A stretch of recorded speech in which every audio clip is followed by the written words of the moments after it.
Hello everybody, it's KhalifPVP bringing another GW2 video. This time we're doing a build video for Thief. It's the bleed build. It's kind of been my build since 2012. It's been updated to include the Heart of Thorns content, so it's including the Daredevil class. So if you do have Heart of Thorns and you've been wanting to play a bleed build Thief, check this video out. You'll definitely enjoy it. The big reason I really like the bleed build Thief over other ones like the crit one, the backstab one, is because the bleed build Thief is really defensive. The reason being, most of your attacks, most of your kind of supplementary attacks as well, are all evasive skills or have some sort of defensive capabilities. Compare that to, let's say, a backstab build Thief. If you kind of get caught with your pants down, you are completely destroyed because you're so fragile. Whereas in this one, you can still output a decent, strong amount of damage while maintaining some sort of defensive capabilities. Lastly, the strength of conditions is fantastic. Very few classes has the ability to completely get rid of your conditions. So majority of the classes is going to be kind of absolutely gimped by the amount of conditions you put on. So without further ado, let's look at the build.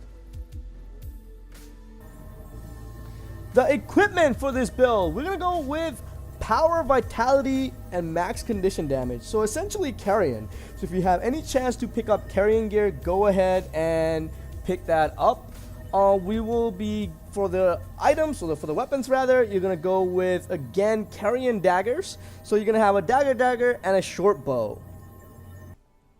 For our, I guess, sigils, we're going to go with the Sigil of Agony, which increases bleed duration on one of the daggers.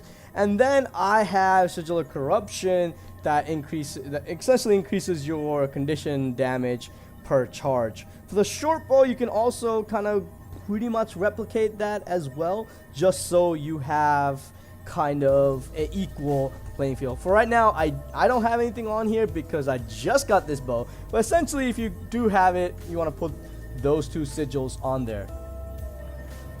For the accessories, you're going to go with Chrysocolla for the power, vitality, condition damage.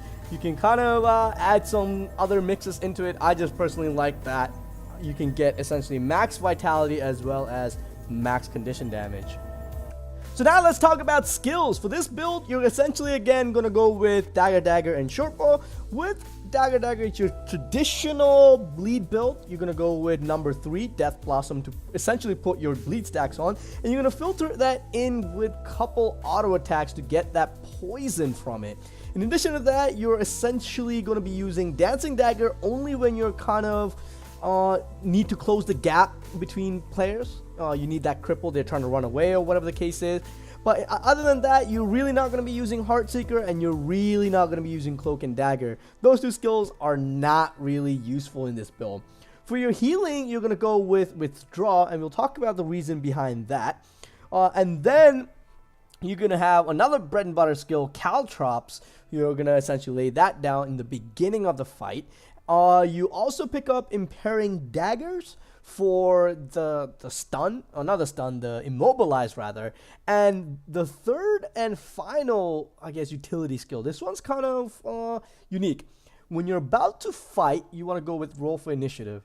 Largely because it's a fantastic skill. It is an evade as well as an initiative gain.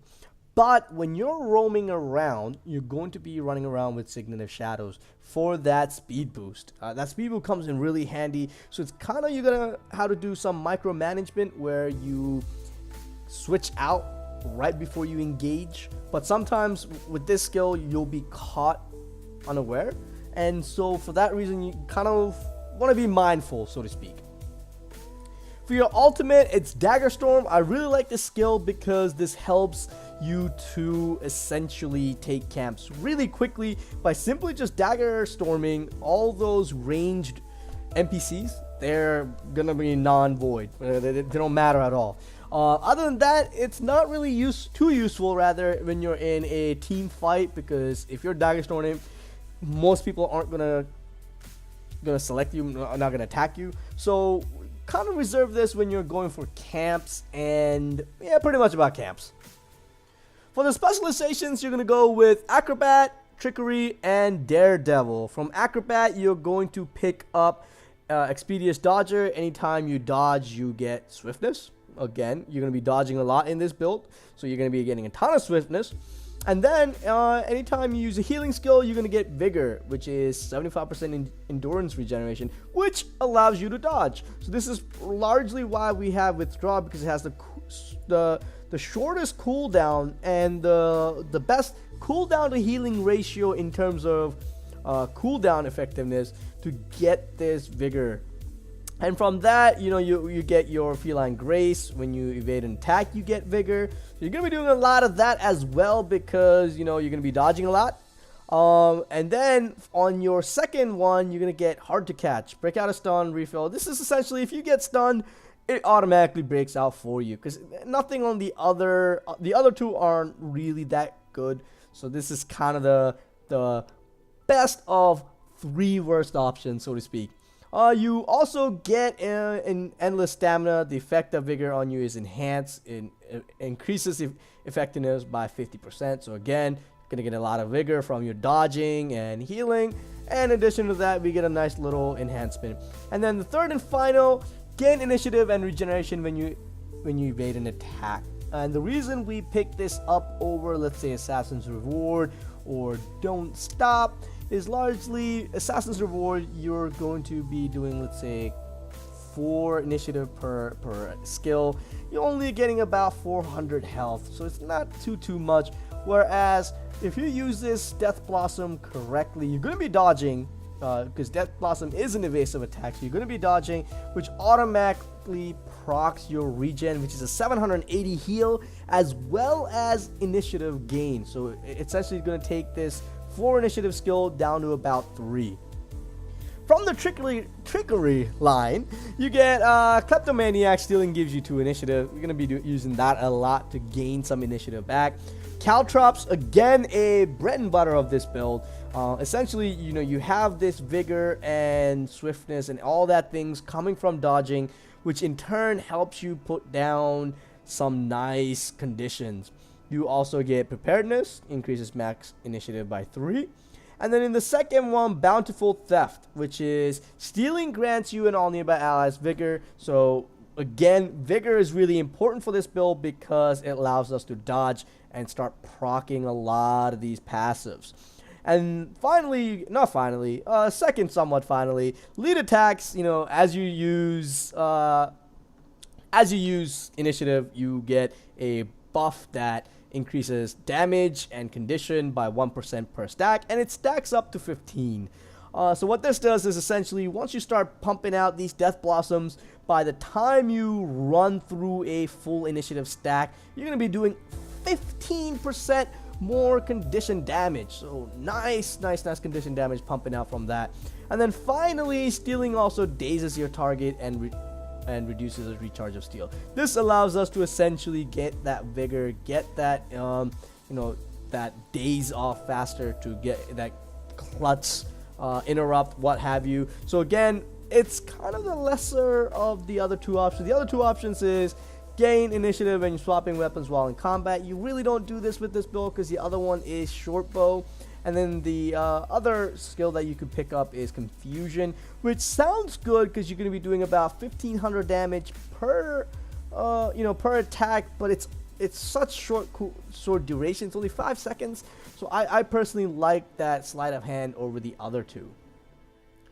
Daredevil, the third and final one. This is where you start actually getting a lot of the oomph out of the build. So from Daredevil, we pick up Havoc Mastery. Essentially, you deal increased damage to enemies within threshold. This is pretty much, again, the lesser of 3 options that are not good. The other one is when you activate a physical skill, gain endurance. Not a lot of physical skills in our build, so not too efficient. And then finally, cause weakness when you critically hit. You're not going to be critically hitting, so again, pretty much useless. I like this because you're going to be in short range anyway, so might as well get that damage increase. You get gain health every time successfully evade an attack. Nice 456 health, which is again nice and synergizes really well with our Death Blossom, as well as the number of dodges that we get thanks to the Vigor.